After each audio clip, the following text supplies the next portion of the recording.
Well, let's move on then to Lecture 5. For our next couple of weeks, we're going to talk about apologetics. And I've got a subtitle here. I call it Gospel Preface, or is it Gospel Baggage? And the reason I ask is because there's a great deal, unfortunately, there's a great deal of confusion in Christian circles about apologetics in our day and time. What should we think of it? Of course, the word apologetics means defense, from the Greek word apologia, or defense. And in this case, it's, of course, defense of Christianity, or of Christ, or of the gospel.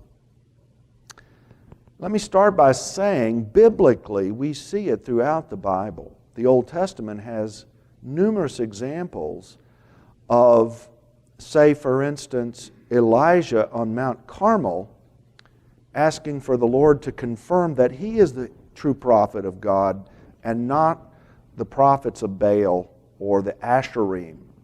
And God did on that occasion grant an exercise of supernatural confirmation through the fire which consumed his sacrifice.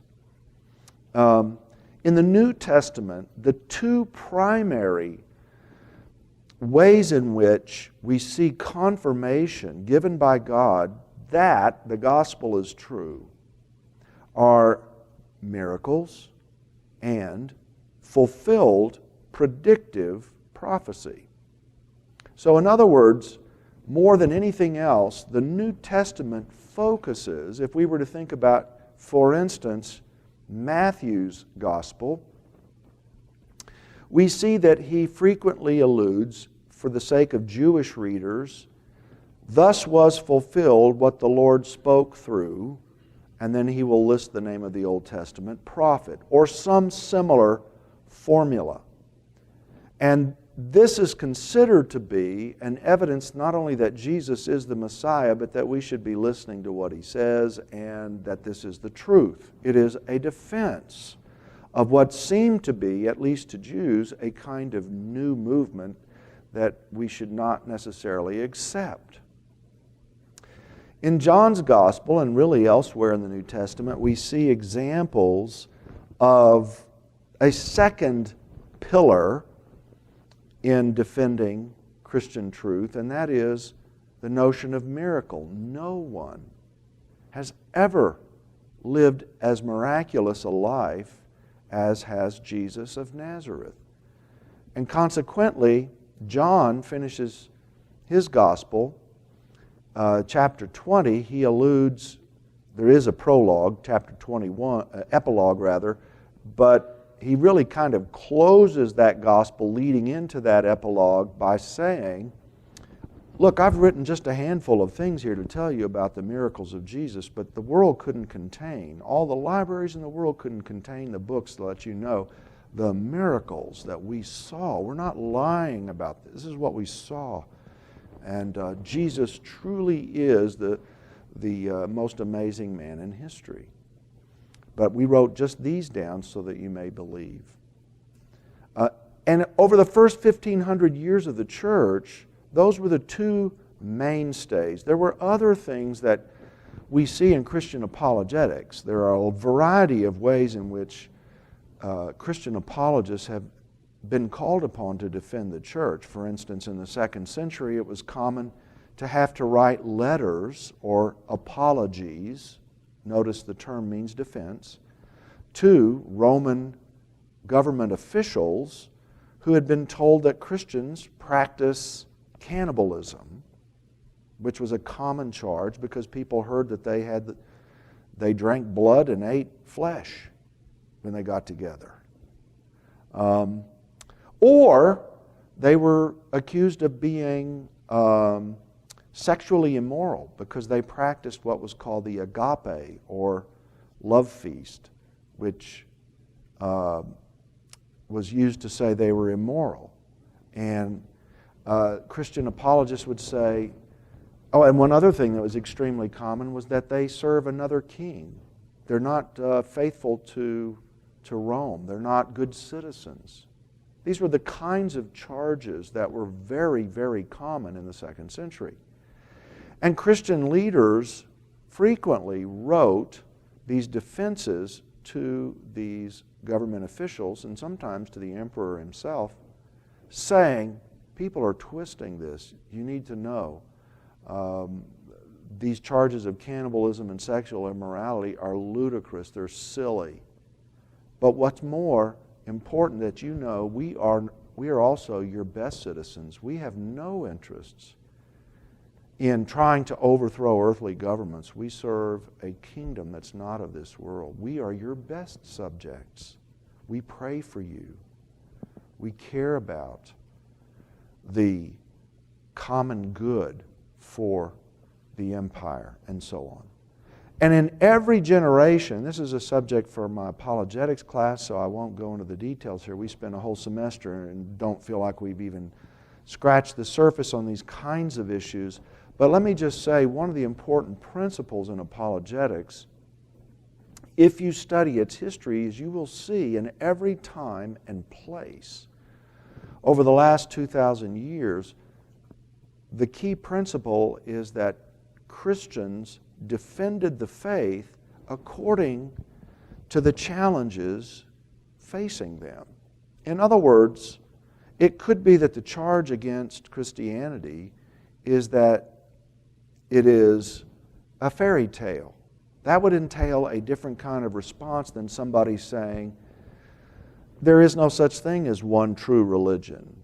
Or a person saying science has proven the Bible false. Or a person just saying the Bible was miscopied and didn't even originate until let's say the 4th century or something like that. In other words, wise apologists and the best apologists through the centuries, and I might add the same applies today, simply responded to the challenges they faced in their own day that were hindering people from belief. And they sought to respond. And the response was important whether or not folks on the other side said yes. To put it differently, we preach the gospel and we believe it's the power of God for salvation to everyone who believes, and we never say that it has failed when a person says no.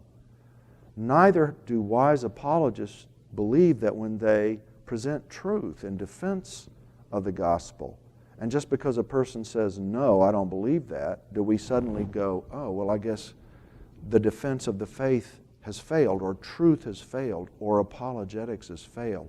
They are the two sides of the same coin. Anytime an unbeliever says no to the gospel, what you do at that point is apologetics. That is to say, if they say, I don't follow Christ or Christianity because I had a crummy pastor one day and he was a hypocrite. Whatever you do at that point is apologetics. It could be good apologetics, it could be bad apologetics. Maybe you talk about the flaw in that reasoning, or you have your set piece you always use with everybody, or whatever. Well, let's look a little bit at some of the highlights in the history of Christian apologetics. And this is truly a flyover from millions of miles away. There's so much more that could be said. But about 1,000 years into the church, one of the most important thinkers was a man named Anselm of Canterbury, a remarkable Christian theologian and philosopher. And Anselm is important as a theologian for a treatise he wrote, Why God Became Man, and other things. But for our purposes, he wrote a very interesting piece that's now come to be referred to as presenting the ontological argument. Ontos in Greek is simply the word for being. If you've had New Testament Greek, you know this. So ontological argument is an argument for God's existence simply based upon the notion of a perfect being. Anselm wrote in ways very similar to Augustine. He believed that he was Augustinian to the core, and I think he was. He was a faith-seeking, understanding kind of guy. And he wrote even his most profound and difficult intellectual work in the form of prayer. He would be addressing God while he was thinking profound thoughts.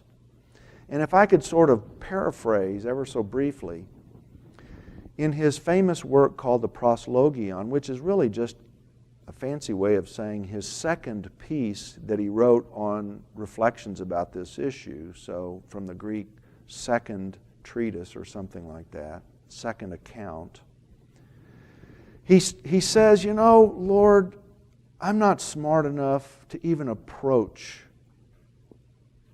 understanding the full truths of your attributes and reality.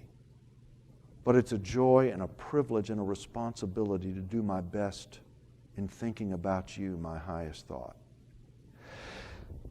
And in reflecting upon that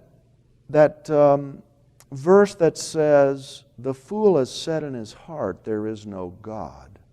It seems to me, Lord, that when this fool says that the reason he's foolish is because he's committing a contradiction. And he said, the reason is, when he says there is no God, he's using a word that is God, that he obviously thinks has a meaning. So to deny the existence or being of this word God implies that he knows what he's talking about. And what does that word mean? He said, oh Lord, it's clear that God is a being greater than which there can be no other.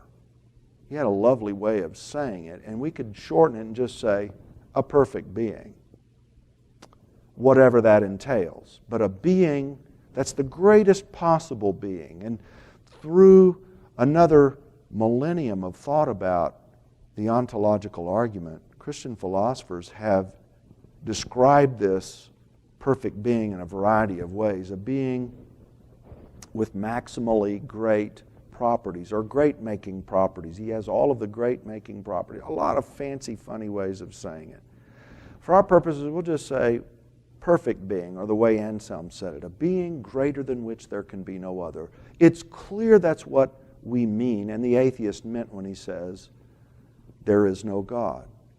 But he said, oh Lord, it becomes obvious that there is something very foolish in denying the existence of the greatest possible being. Why?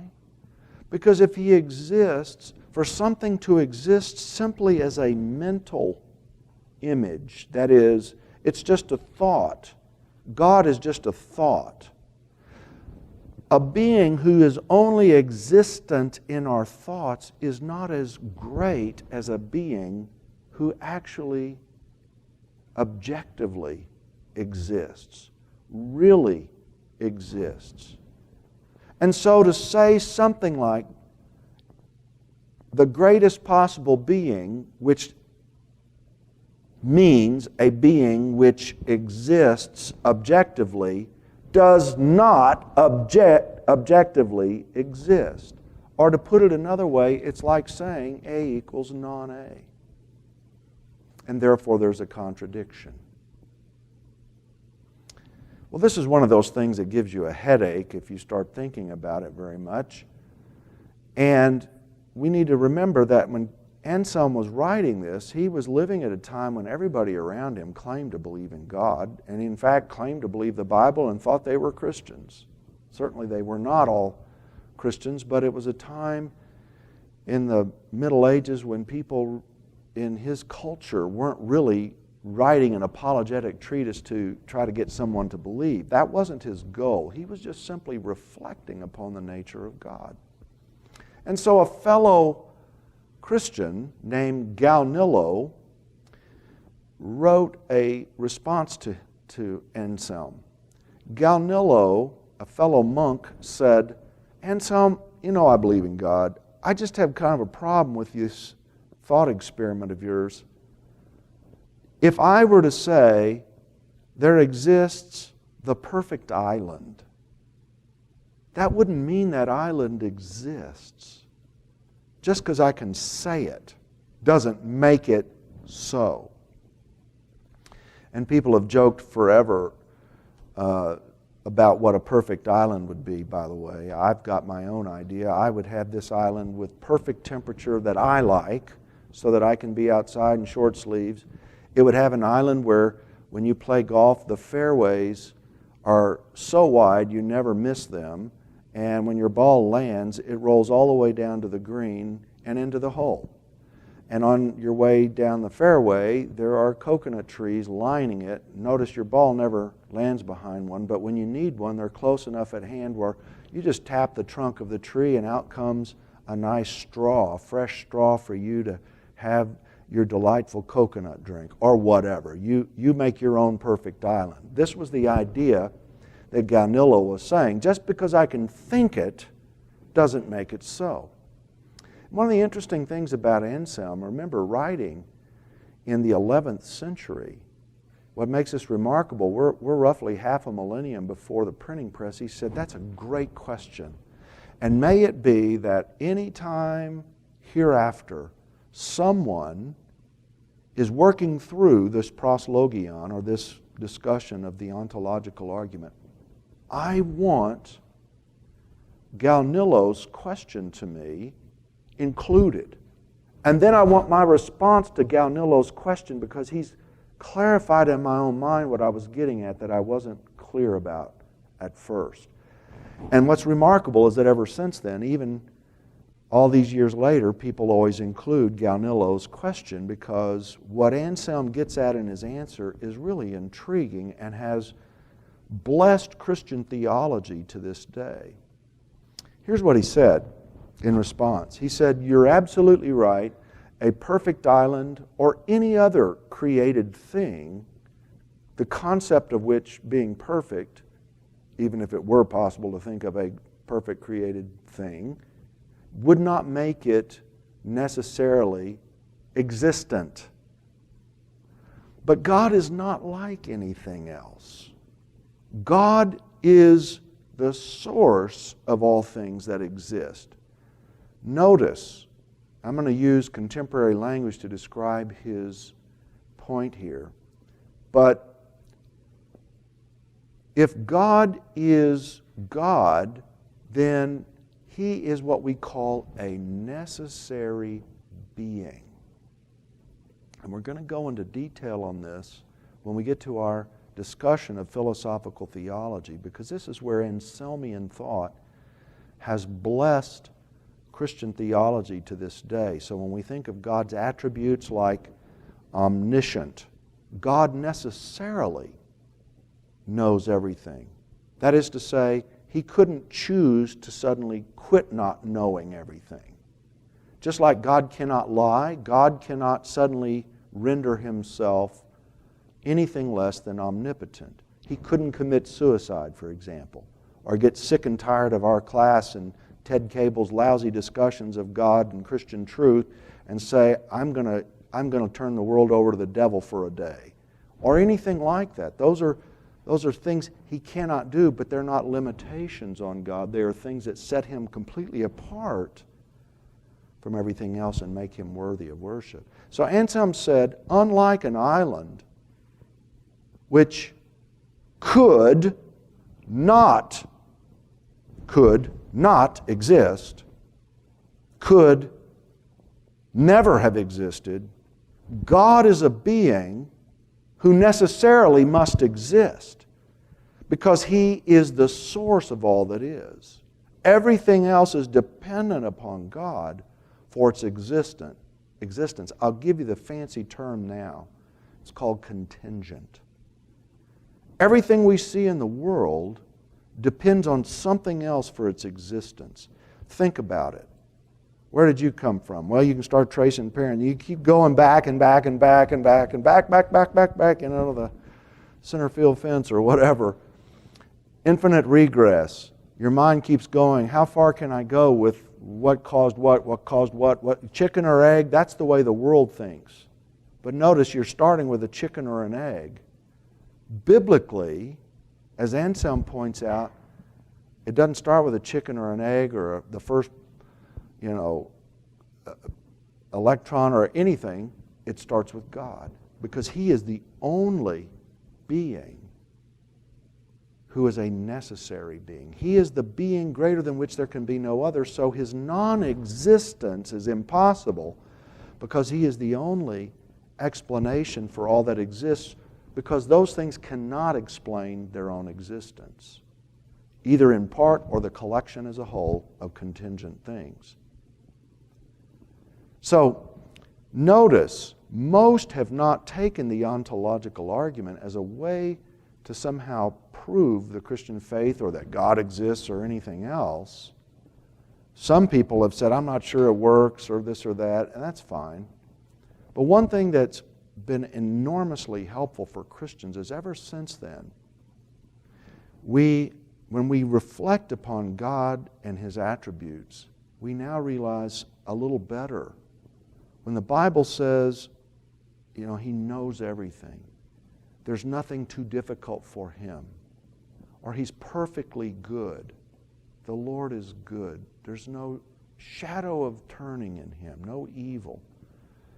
Now we reflect on what that perfection is like. He is necessarily those things. It's impossible for Him to be otherwise. That's why He is the one we worship. Whereas anything that shares in those properties, let's say shares in something like goodness, or even shares in existence or being, only contingently has that property. That's what Anselm was getting at. I'm using modern language, but that's what he was getting at. And it's a brilliant, lovely thing to think about. Through the centuries, there have been a great many fantastic thinkers up until this day. It's still debated in the best universities in the world. How should we think about it? But again, more importantly, for us, I find it a helpful aid to my worship and my reflection upon the nature of God.